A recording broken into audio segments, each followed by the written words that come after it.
ওম শান্তি। আজ 24শে ডিসেম্বর 2023। প্রাতমুরলি অব্যক্ত বাপদাদা, রিভাইজ 3রা এপ্রিল 1997, মধুবন। আজকের মুরলির হেডলাইন হলো, পুরানো সংস্কারগুলিকে দূর করে নিজের নিজস্ব সংস্কারগুলিকে ধারণকারী এভার রেডি হও।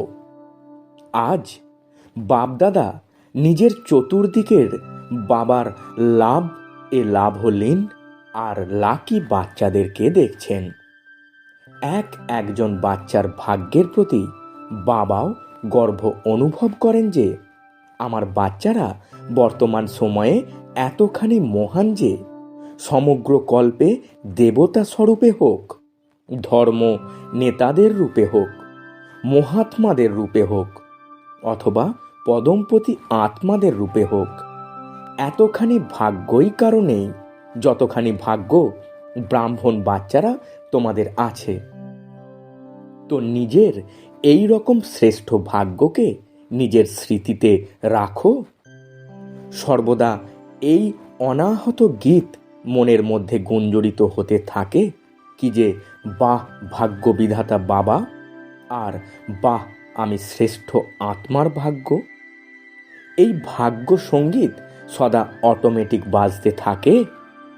বাবা বাচ্চাদেরকে দেখে দেখে সদা প্রফুল্লিত হন, বাচ্চারাও উৎফুল্লিত হয়, কিন্তু কখনো কখনো মাঝে মাঝে নিজের ভাগ্যকে ইমার্জ করার বদলে মার্জ করে দেয়।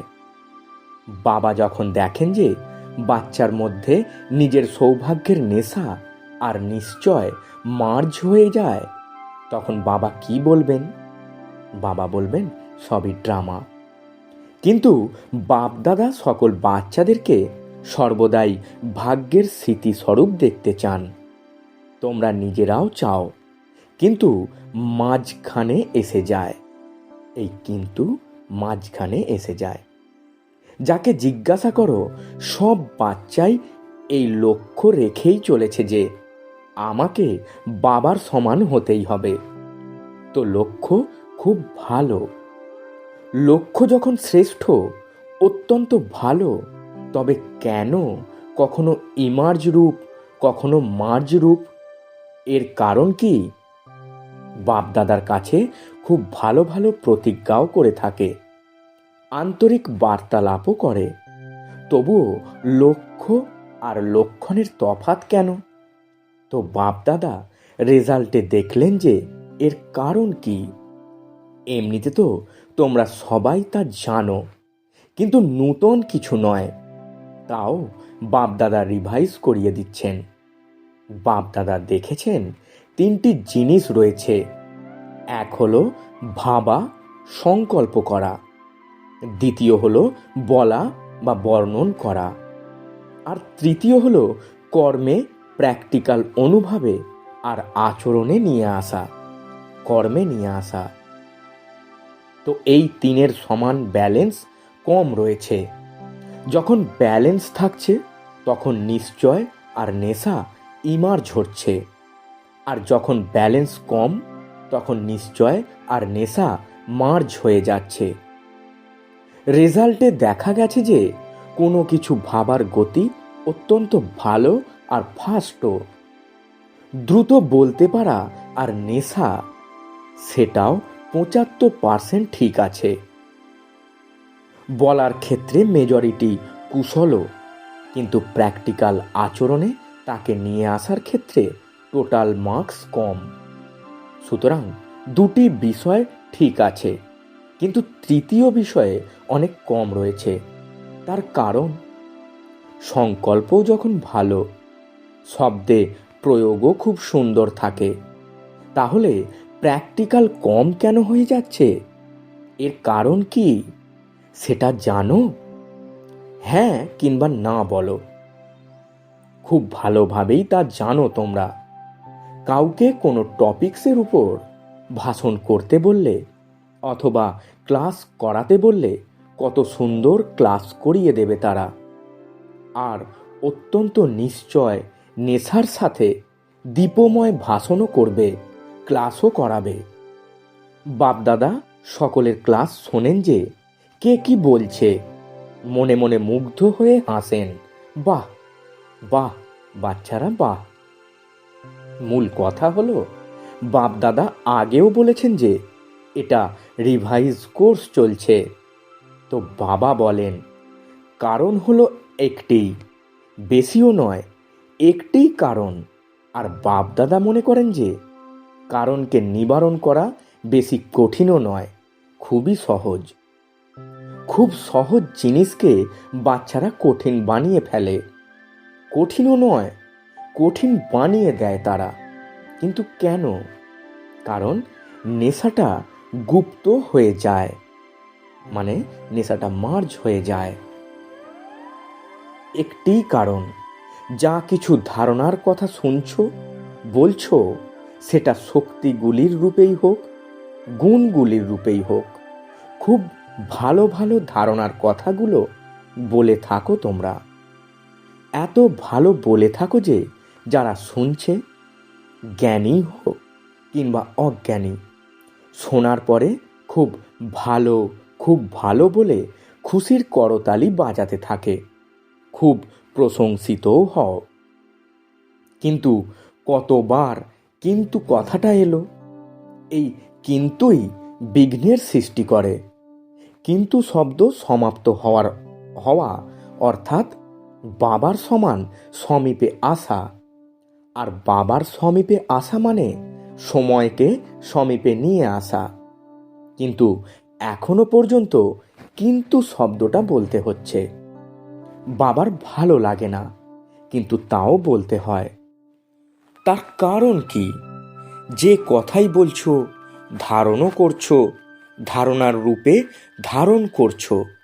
আর সেই ধারণা কারো কিছুদিন, কারোর আরও একটু বেশি দিন চলছে।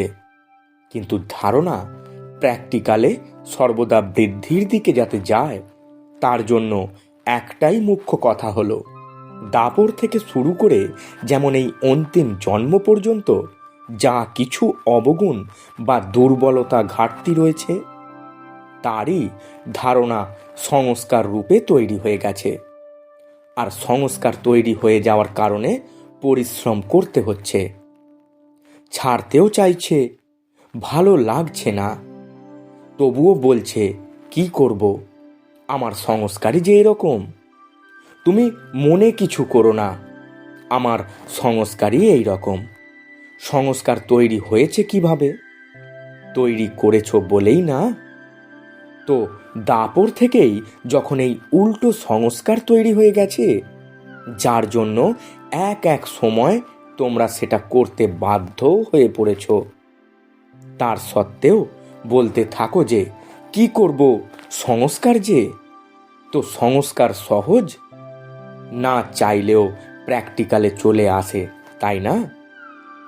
কারোর ক্রোধ চলে আসে, তারপর কিছুক্ষণ পরে বলতে থাকে কিছু মনে করো না, সংস্কার বশত হয়ে গেছে।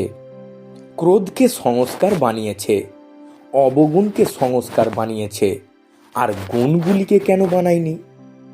ক্রোধ যেমন অজ্ঞানতার শক্তি, আর জ্ঞানের শক্তি হলো শান্তি, সহ্য শক্তি রয়েছে। তো অজ্ঞানতার শক্তি ক্রোধকে খুব ভালোভাবে সংস্কার বানিয়ে নিয়েছে, আর তাকে তোমরা ইউজও করছো। আর তারপর ক্ষমাও চাইতে থাকছো যে মাফ করে দাও, এরপর আর হবে না। তারপরও তা আরো বেশি করে হতে থাকে। তার কারণ কি? কারণ সংস্কার বানিয়ে দিয়েছে। তো বাপ দাদা একটি কথা বাচ্চাদেরকে বারে বারে বলতে থাকেন যে এখন প্রতিটি গুণকে, প্রতিটি জ্ঞানের কথাকে সংস্কার রূপে বানাও। ব্রাহ্মণ আত্মাদের নিজস্ব সংস্কার কোনটি? ক্রোধ নাকি সহ্য শক্তি? কোনটা? সহ্য শক্তি। শান্তির শক্তি আছে না? তো অবগুণগুলিকে তো সহজেই সংস্কার বানিয়ে দিয়েছ, ঠেসে ঠেসে ভিতরে ভরে দিয়েছ, যাতে না চাইলেও বেরিয়ে আসতেই থাকে। সেই রকমই গুণগুলিকেও ঠেসে ঠেসে ভরে সংস্কার বানাও। আর নিজস্ব সংস্কার কোনটা, এটা সর্বদা স্মরণে রাখো। সে তো রাবণের সম্পত্তিকে সংস্কার বানিয়ে দিয়েছ, পরের জিনিসকে নিজের জিনিস বানিয়ে নিয়েছ। এখন বাবার সম্পদকে নিজের বানাও। রাবণের জিনিসকে সযত্নে রেখে দিয়েছ, আর বাবার জিনিসকে উধাও করে দিয়েছ। কেন? রাবণের প্রতি ভালোবাসা রয়েছে? রাবণ প্রিয় তোমাদের কাছে, নাকি বাবা প্রিয়? তোমরা সবাই তো বলবে বাবা সব থেকে প্রিয়, এটাই মন থেকে বলছো তো না? কিন্তু যাকে ভালো লাগে তার কথাও তবে নিশ্চয়ই হৃদয়ে স্থায়ী হয়ে যাওয়া উচিত।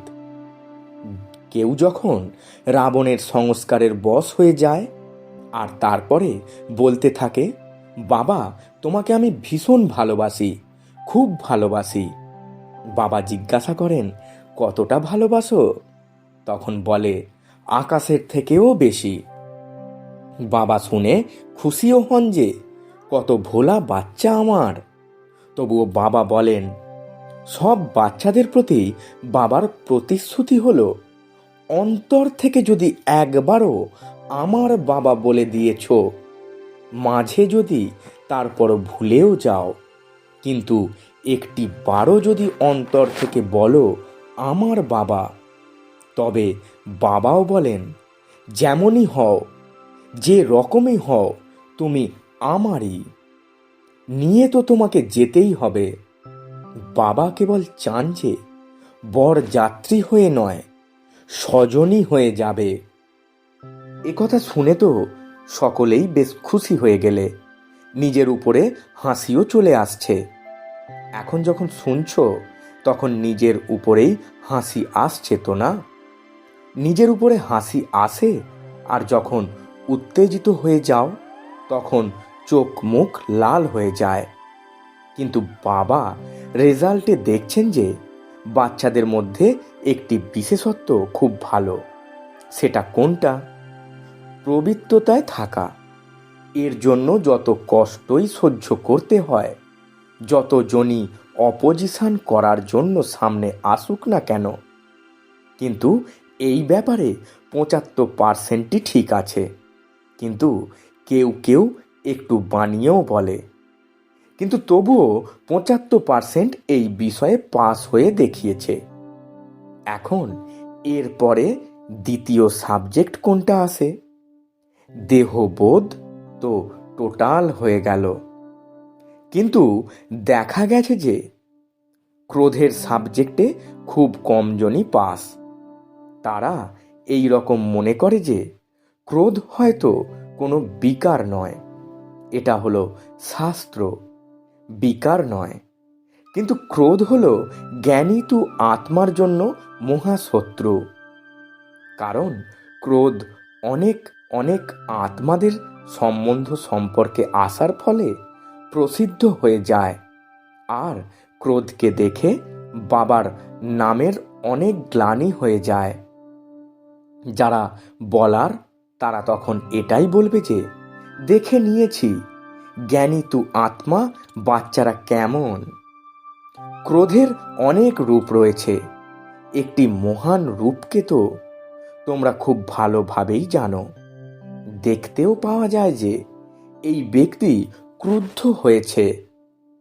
দ্বিতীয়, ক্রোধের সূক্ষ্ম রূপ ভিতরে ঈর্ষা, দেশ, ঘৃণা হয়ে থাকে। এই স্বরূপে চিৎকার করে ওঠা বা বাইরে কোনো রূপ বহিঃপ্রকাশ দেখতে পাওয়া যায় না। কিন্তু যেমন বাইরে প্রকাশিত ক্রোধ হয়ে থাকে, তো ক্রোধ তো অগ্নির রূপ, তাই না? তাতে ভিতরে ভিতরে নিজেও জ্বলতে থাকে আর অন্যকেও জ্বালাতে থাকে। সেই রকম ঈর্ষা, দেশ, ঘৃণা এসব যার মধ্যে রয়েছে, সে এই অগ্নির মধ্যে ভিতরে ভিতরে জ্বলতে থাকে। বাইরে থেকে অগ্নি শর্মা দেখবে না। আর অগ্নি শর্মা মানে আসলে তার রং হলো কালো। ক্রোধের তৃতীয় রূপ হল বেশ চতুর রূপ। সেটা কি? বলে থাকে বা এই রকম মনে করে থাকে যে কখনো কখনো সিরিয়াসও হতে হয়, কখনো কখনো আইন হাতে তুলেও নিতে হয় কল্যাণের জন্য। এখন সেটা কল্যাণ কিনা সেটা নিজেকে নিজে জিজ্ঞাসা করো। বাপদাদা কাউকেই আইনকে হাতে তুলে নেওয়ার অনুমতি দেন না। কোথাও কোনো মুরলিতে বলেছেন কি যে প্রয়োজনে আইন হাতে তুলে নাও? ক্রোধ করো না। আইন হাতে তুলে নেওয়ার মতো ভিতরের রূপও আসলে ক্রোধেরই অংশ। নিমিত্ত আত্মা যারা রয়েছেন তারাও আইন হাতে তুলে নেন না, বরং তাদের আইনকে রিভাইজ করতে হয়। কেউ আইন হাতে তুলে নেবে না, কিন্তু যারা নিমিত্ত রয়েছেন বাবার দ্বারা যে আইন বানানো হয়েছে তাকে তারা রিভাইজ করাবেন। নিমিত্ত যারা রয়েছেন তাদের এই অনুমতিটুকু দেওয়া রয়েছে, সকলকে নয়। আজ বাপদাদা একটু অফিসিয়াল শিক্ষা দিচ্ছেন, ভালোবাসার সাথে গ্রহণ করো। কেননা বাপদাদা বাচ্চাদের লেখা এবং কৃত প্রতিজ্ঞা দেখে ও শুনে স্মিত হাসছেন। এখন বাপদাদা দেখছেন যে প্রতিটি গুণকে নিজের সংস্কার বানাও। আন্ডারলাইন করছো তো এখন থেকে এটাই বলবে যে শান্ত স্বরূপে থাকা, সহনশীল হওয়া, এটা তো আমার সংস্কার হয়ে গেছে। পুনরায় বাপদাদা যখন মিলিত হতে আসবেন তো এগুলিকে নিজের সংস্কার বানিয়ে বাপদাদার সামনে এই 5-6 মাসে করে দেখাবে। এই জন্য আজ রেজাল্ট শোনাচ্ছেন। ক্রোধের রিপোর্ট অনেক আছে, ছোট বড় ভিন্ন ভিন্ন রূপে ক্রোধ করে। এখন বাপদাদা বেশি কিছু বলবেন না, কিন্তু কাহিনীটি অত্যন্ত মজার। এই জন্য আজ থেকে ক্রোধকে কি করবে? বিদায় দেবে। সবাই করতালি দিচ্ছে। দেখো, করতালি দেওয়া খুব সহজ, কিন্তু ক্রোধের তালি যেন না বাজে। বাপদাদা এটা বারংবার শুনতে চাইছেন না, তথাপি করুণা হয় তাই শুনে নেন। তো এখন থেকে এটা বলবে না যে বাবা প্রতিজ্ঞা তো করছি, কিন্তু পুনরায় ক্রোধ এসে গেছে, কি করব? চাই না কিন্তু এসে যায়। তুমি একটু মায়াকে বুঝিয়ে বলো, ক্রোধকে বুঝিয়ে বলো যাতে আর না আসে। তো এই পুরুষার্থ বাবা করবেন, আর বাচ্চারা শুধু প্রালব্ধ নেবে, এই পরিশ্রমও বাবা করবেন। তো এই রকম প্রতিজ্ঞা করবে না যার রেজাল্ট আবার 5 মাস পরে দেখব। যদিও তোমরা বলো বা না বলো, বাবার কাছে তো পৌঁছেই যাবে। এই রকম রেজাল্ট যেন না হয় যে কি করব, হয়ে যায়, পরিস্থিতি এরকম ভাবেই আসে। কথা অনেক লম্বা হয়ে যায়, তাই না? বাবাকেও বোঝানোর প্রচেষ্টা করে। বড়ই হুঁশিয়ার বাচ্চা। বলে যে বাবা, ছোটোখাটো বিষয়ে আমরা অতিক্রম করে ফেলি। এই পরিস্থিতিটা অনেক বড় ছিল, তাই না? এখন দোষ কার? পরিস্থিতির। আর মুখে কি বলে? এলো আর গেল। 5000 বছর পর পুনরায় এই পরিস্থিতি আসবে। 5000 বছর পরে যে পরিস্থিতি আসবে তার উপর দোষারোপ করে। এই রকম করো না। কি করব? এটা সংকল্পেও নিয়ে এসো না। বাপ দাদা বিশেষ করে ক্রোধের জন্যই কেন বলছেন? কেননা যদি ক্রোধকে তোমরা বিদায় দিয়ে দাও, তাহলে ক্রোধের মধ্যেই লোভ, ইচ্ছা সব চলে আসে। লোভ কেবল টাকা পয়সায় আর খাওয়া দাওয়াতেই হয় না, ভিন্ন ভিন্ন প্রকারের, তা জ্ঞানের বা অজ্ঞানের। যে কোনো ইচ্ছা, এটাও হলো লোভ। তো ক্রোধকে সমাপ্ত করলে লোভ সত্যই সমাপ্ত হয়ে যায়, অহংকারও সমাপ্ত হয়ে যায়। অভিমান আসে, তাই না? আমি বড়, আমি বুঝদার, আমি জানি। এ নিজেকে কি মনে করে, তখন ক্রোধ এসে যায়। তো অভিমান আর লোভ এটাও সাথে সাথে বিদায় নিয়ে নেবে। এই জন্য বাপদাদা বিশেষ লোভের জন্য না বলে ক্রোধকে আন্ডারলাইন করাচ্ছেন। তো সংস্কার বানাবে। এখন সবাই হাত তোলো আর সকলের ছবি তোলো। হাত সবাই তুলেছে। এখন অল্প স্বল্প অভিনন্দন জানাচ্ছেন, বেশি নয়। আর যখন পুনরায় রেজাল্ট দেখবেন, তখন বতনের দেবতারাও, স্বর্গের দেবতারাও তোমাদের উপর বাহ বাহ এর পুষ্প বর্ষণ করবেন। আজ থেকে প্রত্যেকে নিজেকেই দেখবে, অন্যদেরকে দেখবে না। অন্যদের মধ্যে এইসব অবগুণ দেখার আগে মনের চোখ বন্ধ করে দেবে। এই চোখ তো বন্ধ করতে পারবে না, তাই না? কিন্তু মনের চোখ বন্ধ করে দেবে। দ্বিতীয় জন ক্রোধ করছে নাকি তৃতীয় জন করছে, এটা আমার দেখার দরকার নেই। বাবা এতটাই জোর দিয়ে বলছেন যে যদি কোনো ব্যতিক্রমী মহারথীও এমন কোনো বিকর্ম করে, তাহলেও দেখা বা শোনার পরিবর্তে মনকে অন্তর্মুখী করে নেবে। হাসির কথা শোনাবো। বাপদাদা আজ স্পষ্ট শোনাচ্ছেন। খারাপ লাগছে না তো? আচ্ছা, আর একটা স্পষ্ট কথা শোনাচ্ছেন। বাপদাদা দেখেছেন যে বেশিরভাগ বাচ্চাই সময়ে সময়ে, সর্বদা নয়, কখনো কখনো মহারথীদের বিশেষত্বগুলি কম দেখে আর অবগুণগুলিকে গভীরভাবে দেখে আর ফলো করে। একে অপরের সাথে বর্ণনাও করে যে আমি সবাইকে দেখে নিয়েছি। মহারথীরাও বিকর্ম করে। আমরা তো এমনিতেই পিছনের দিকে আছি। মহারথীরা যখন পরিবর্তন হয়ে যাবে, তখন আমিও হয়ে যাব। কিন্তু মহারথীদের তপস্যা, মহারথীদের বহুকালের পুরুষার্থ তাদেরকে অ্যাডিশন মার্কস দিয়েও পাস উইথ অনার করে দেয়। এখন এই অপেক্ষায় থাকবে কি যে যখন মহারথীরা পরিবর্তন হবে তো আমরাও পরিবর্তন হব? তাহলে মায়ার কাছে ধোঁকা খেয়ে যাবে। এই জন্য মনকে অন্তর্মুখী বানাও। বুঝেছ? এটাও বাপদাদা অনেক শুনেছেন। দেখে নিয়েছি। আমারও তো চোখ আছে না, আমারও তো কান আছে না, আমিও অনেক কিছু শুনি। কিন্তু মহারথীদের এই সব বিষয়ে ঈর্ষা করবে না। ভালো জিনিসের সাথে রেস করো, খারাপ জিনিসের প্রতি ঈর্ষা করো না, না হলে তো মায়ার কাছে ধোঁকা খেয়ে যাবে। বাবার খুব দয়া হয়, কেননা মহারথীদের ফাউন্ডেশন হলো নিশ্চিত, অটুট, অচল। আর আশীর্বাদ স্বরূপ এক্সট্রা মার্কস মহারথীদের প্রাপ্ত হয়।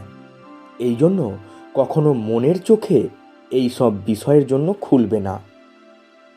বন্ধ রাখো। শোনার পরিবর্তে মনকে অন্তর্মুখী রাখো। বুঝেছ?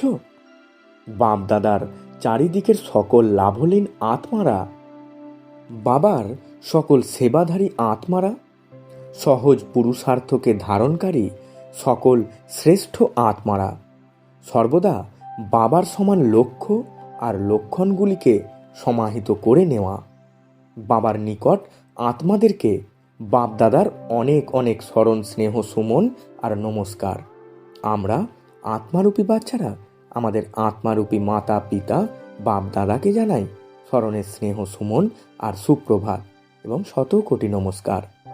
বরদান: সবাইকে অমর জ্ঞান দিয়ে অকালে মৃত্যুর ভয় থেকে মুক্তকারী শক্তিশালী সেবাধারী ভব। ব্যাখ্যায় বাপদাদা বলছেন, জগতে আজকাল অকালে মৃত্যুর ভয় ছেয়ে গেছে। ভয় ভীত হয়েই খাচ্ছে, চলছে, ঘুমোচ্ছে। এই রকম আত্মাদেরকে খুশির কথা শুনিয়ে ভয় থেকে মুক্ত করো। তাদেরকে এই খুশির খবর শোনাও যে আমরা আপনাকে 21 জন্মের জন্য অকালে মৃত্যুর হাত থেকে রক্ষা করতে পারি। প্রত্যেক আত্মাকে অমর জ্ঞান দিয়ে অমর বানাও, যার দ্বারা তার জন্ম জন্মান্তরের জন্য অকালে মৃত্যুর হাত থেকে বেঁচে যায়। এই রকম নিজের শান্তি আর সুখের ভাইব্রেশনের দ্বারা সবাইকে সুখ শান্তির অনুভব করিয়ে শক্তিশালী সেবাধারী হও। স্লোগান: স্মরণ আর সেবার ব্যালেন্সের দ্বারাই সকলের আশীর্বাদ প্রাপ্ত হয়। ওম শান্তি। নমস্কার।